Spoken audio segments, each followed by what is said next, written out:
के इलेक्शन के लिए वोट डाले जाएंगे और इसी को नुक्ता नज़र हम सब लोग यहाँ पर जमा हुए हैं।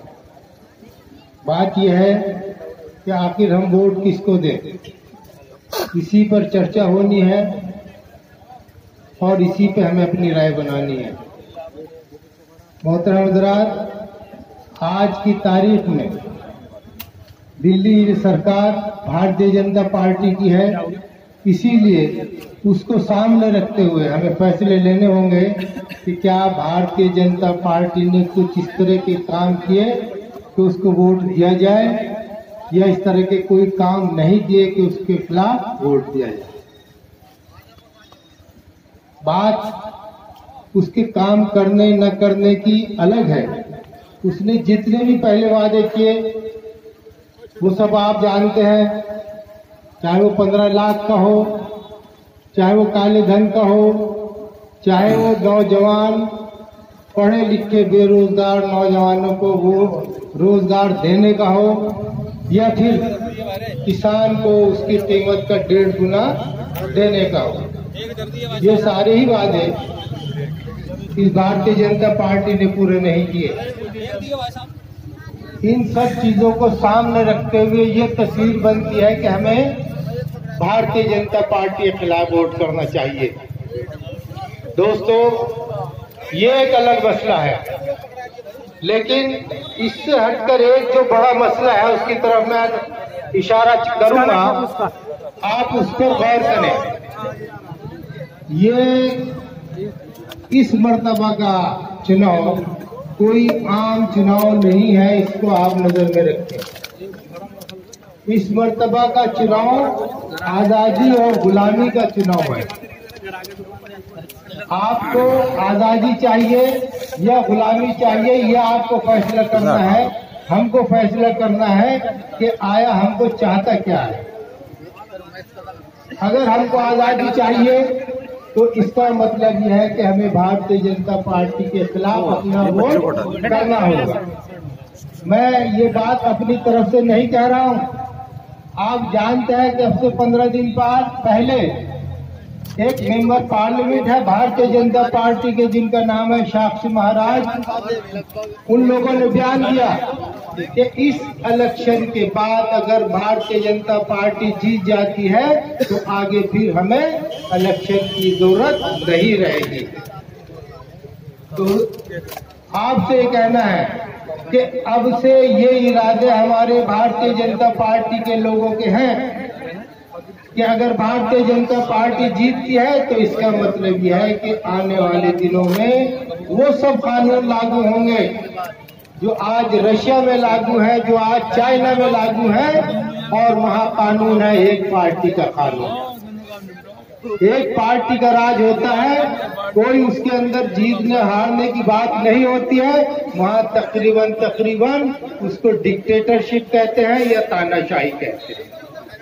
अगर इस मर्तबा भारतीय जनता पार्टी इख्तियार में आती है तो आप समझ लीजिए कि तानाशाही शुरू हो जाएगी। हालांकि आधी तानाशाही तो अभी भी जारी है, लेकिन आगे इलेक्शन के बाद पूरी तानाशाही लागू हो जाएगी और इसका मतलब यह है कि जो आपकी आजादी है वो खत्म हो जाएगी।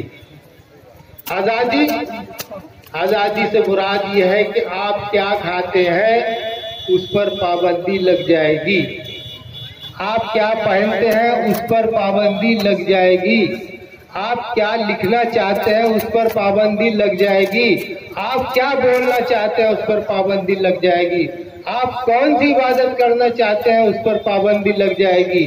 कुल मिलाकर बात यह है कि आप आजादी के साथ जो आज आपको मुहैया है वो सब चीजें आपसे वापस ले ली जाएगी।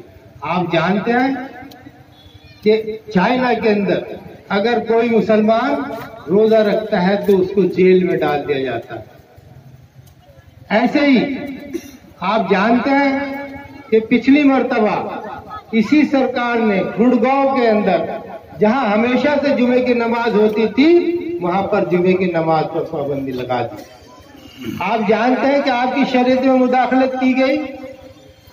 आप को इख्तियार है 3 तलाक का देने का, शरीयत इजाजत देती है, लेकिन इसी भारतीय जनता पार्टी ने पार्लियामेंट के अंदर बिल लेकर आए और 3 तलाक पर पाबंदी लगा दी और उसके साथ साथ 3 साल की कैद मुतय्यन कर दी गई। और बड़े अफसोस की बात है कि भारतीय जनता पार्टी की मानसिकता, जहनियत बतलाती है कि किस तरीके से वो मुसलमानों में, पिछड़ों में और अगड़ों में, या वो लोग जो भारतीय जनता पार्टी के करीब है, कितनी तफरीक पैदा करना चाहते हैं। आप जो पार्लियामेंट के अंदर बिल पेश किया गया 3 तलाक का, उसमें अगर कोई मुसलमान तलाक देता है तो उसको 3 साल की सजा है, जबकि किसी और मजहब का आदमी अपनी बीवी को तलाक देता है तो उसको 1 साल की सजा। तो ये फर्क है। कुल मिलाकर बात यह है कि भारतीय जनता पार्टी आने वाले दिनों में अगर इलेक्शन जीत कर आती है तो वो सब चीजें आप पर पाबंदी लागू कर देगी जिसकी आपकी आजादी है। हो सकता है अजान से मुतालिक कोई बिल ले आया जाए, हो सकता है कि कुर्बानी से मुतालिक कोई बिल ले आया जाए, हो सकता है कि जो आपको मजहबी आजादी है उस पर पाबंदी लगाने के लिए कुछ बिल ले आ जाए। तो यही चीज है, क्योंकि आप जानते हैं कि आज की तारीख में भारतीय जनता पार्टी की मानसिकता, जहनियत को देखते हुए हमारी अपोजिशन पार्टियों ने उसके खिलाफ एक इत्तेहाद कायम किया।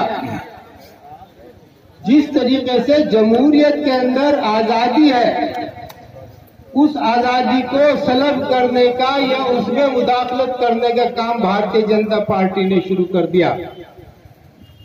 उसी से परेशान होकर आज सुप्रीम कोर्ट के 4 वकील आजादी के बाद पहली मर्तबा मरकजी सरकार के खिलाफ अपनी आवाज उठाते हैं और वो ये कहते हैं ये मरकजी सरकार हमारे काम में मुदाखलत कर रही है। मुदाखलत इस तरीके से कि जो उनके खिलाफ अगर मुकदमा है भारतीय जनता पार्टी के खिलाफ, जो लीडर्स हैं उन पर कोई अगर मुकदमा है तो उन लोगों का मुकदमा अपने करीब के जो जजेज हैं उनके पास भिजवाने का काम करते हैं। ये मुदाखलत है। इसी तरीके से सीबीआई के डिपार्टमेंट में मुदाखलत करने की काम की गई। तो इस तरीके से अपोजिशन के लोगों ने तय किया कि ये जो तानाशाही है भारतीय जनता पार्टी की, इसको रोका जाए।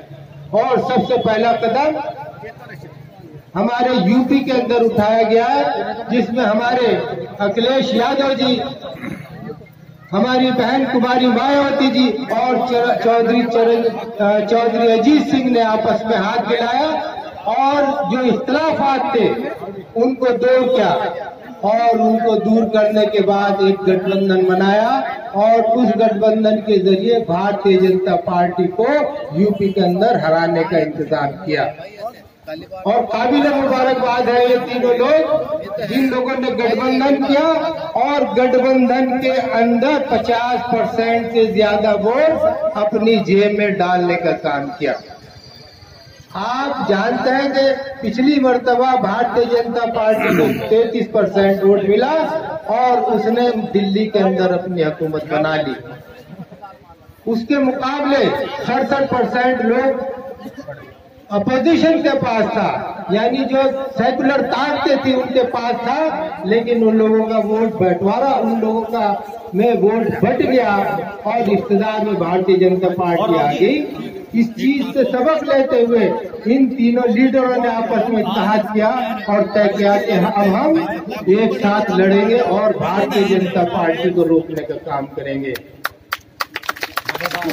भारतीय जनता पार्टी के पास 33% वोट है, उसको रोकने में कोई मुश्किल नहीं, क्योंकि हमारे गठबंधन के पास 50% से ज्यादा वोट है।